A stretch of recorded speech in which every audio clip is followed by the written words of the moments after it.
बिहार विधानसभा निवडणुकीच्या मतमोजणीला सुरुवात। 243 विधानसभा मतदारसंघांसाठी अत्यंत कडक सुरक्षा व्यवस्थेत 38 जिल्ह्यांमधल्या 46 मतमोजणी केंद्रांवर होत आहे मतमोजणी। दिल्ली कार स्फोटाच्या घटनेसाठी जबाबदार असलेल्यांना कठोर शिक्षा केली जाईल, केंद्रीय गृहमंत्री अमित शहा यांचा इशारा। बोत्सवाना इथे राष्ट्रपतींच्या उपस्थितीत भारताला 8 चित्ते देण्याचा प्रतिकात्मक समारंभ। राष्ट्रपतींच्या बोत्सवानातल्या भारतीय समुदायाशी संवाद। रणगाडा विरोधी क्षेपणास्त्र खरेदीसाठी संरक्षण मंत्रालयाचा भारत डायनॅमिक लिमिटेडशी 2095 कोटी रुपयांचा करार।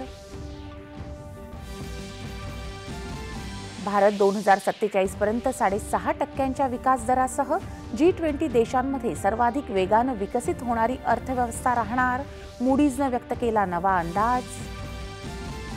नाशिक कुंभमेळ्यासाठी सुमारे 6000 कोटी रुपयांच्या विकास कामांचं मुख्यमंत्री उपमुख्यमंत्र्यांच्या हस्ते भूमिपूजन। एकूण 20000 कोटी रुपयांची कामं केली जाणार, मुख्यमंत्री।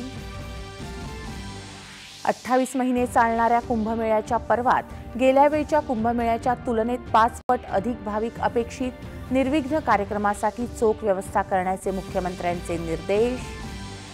पुणे जमीन व्यवहाराला अधिकृत मान्यता देणाऱ्या अधिकाऱ्यांविरोधात निलंबनाची कारवाई केल्याची महसूल मंत्री चंद्रशेखर बावनकुळे यांची माहिती।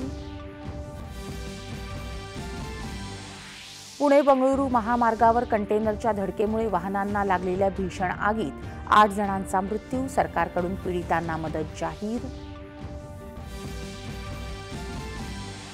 देशाचे पहिले पंतप्रधान पंडित जवाहरलाल नेहरू यांच्या जयंतीनिमित्त आज देशभरात बालदिनाच्या विविध कार्यक्रमांचं आयोजन। पंतप्रधान नरेंद्र मोदी यांनी केलं नेहरूंना अभिवादन। ढाका इथं सुरू असलेल्या आशियाई तिरंदाजी अजिंक्यपद स्पर्धेत भारताची 3 सुवर्ण पदकांची कमाई।